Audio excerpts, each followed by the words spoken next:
Kali ini saya akan membahas Mas Gibran ya. Jadi ada 3 peristiwa yang patut kita cermati tentang Mas Gibran ini, dan lagi-lagi saya melihat Mas Gibran dengan gayanya menekuk lawan-lawannya dengan gaya nyeleneh, gaya Gen Z, dan gaya muda banget gitu ya. Tetapi jelek. Yuk kita saksikan ya. Assalamualaikum warahmatullahi wabarakatuh.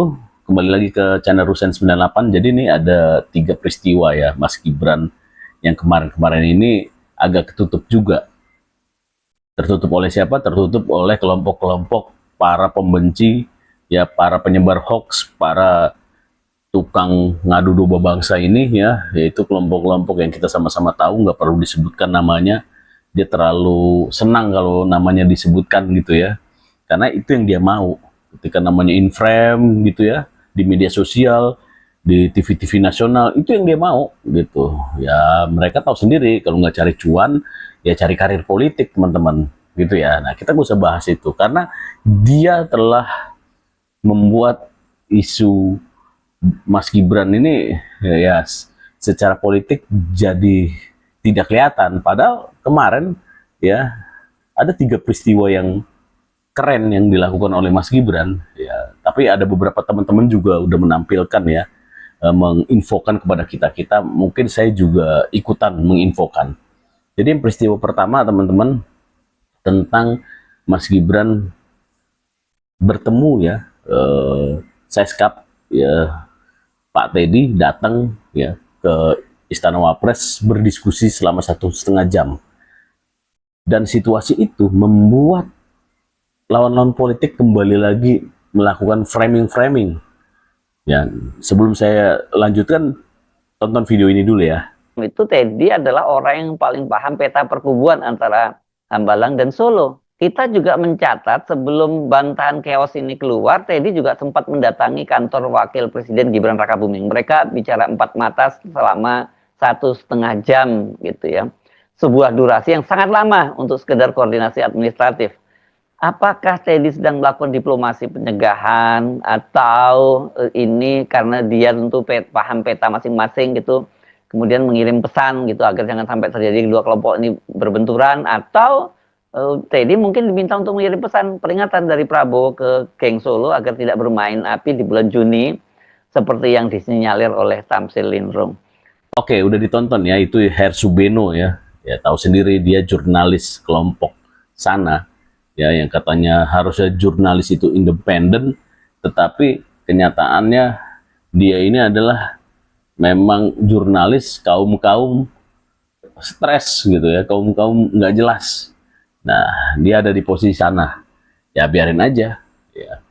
Dan dia mengatakan itu di konten dia, di video dia, dan saya cuplik itu videonya, seakan-akan dia mengframing ya dengan kontennya dia kepada masyarakat pertemuan Mas Gibran dengan Teddy ini ya.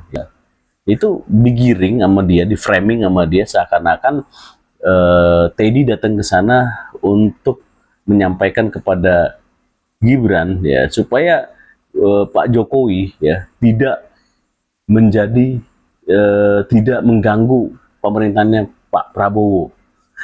Itu orang sinting, itu bahasa sinting itu, apalagi itu nggak kena banget gitu loh. Orang jurnalis kok kayak gitu ya, dia melihat masa dikatakan Pak Prabowo menitipkan kepada Teddy untuk Teddy mengatakan kepada Mas Gibran supaya jangan geng Solo yang dikatakan Pak Jokowi ya melakukan aksi nanti di bulan Juni. Ini kan sebuah framing ya kepada masyarakat, kepada pendukungnya dia tentunya ya. Dibohongin terus itu pendukungnya.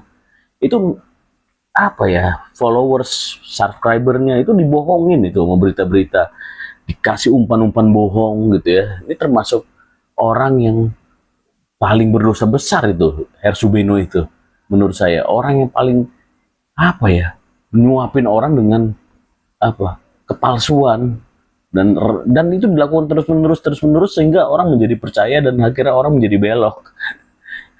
Dosa banget itu orang itu, benar-benar astagfirullah itu ya. Hersubeno padahal dia katanya jurnalis senior ya, Oke lah, kita nggak ngebahas dia ya. Yang jelas kita bahas Mas Gibran.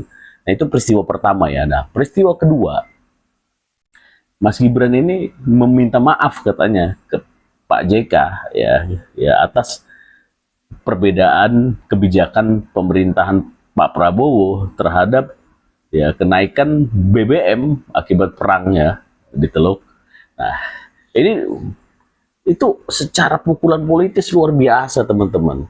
Saya melihatnya gini, ya, saya melihatnya begini, disclaimer dari saya ya. Pak Prabowo bilang, Gibran, kamu aja yang nyampein, hajar tuh, kasih pelajaran tuh si Chaplin atau Yusuf Kala, kan sama-sama wapres, gitu ya si. Oke siap, Pak Presiden.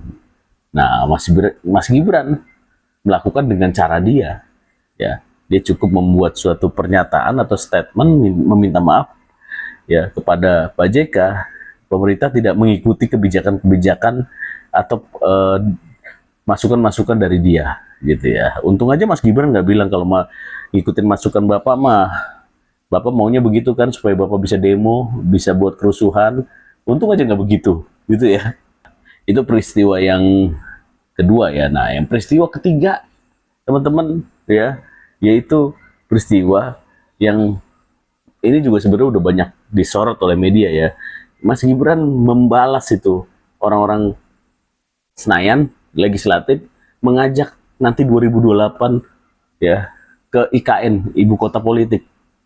Mas Gibran udah siap karena 50 stafnya udah ada di sana gitu. Nah, Mas Gibran mengajak tuh, ayo loh.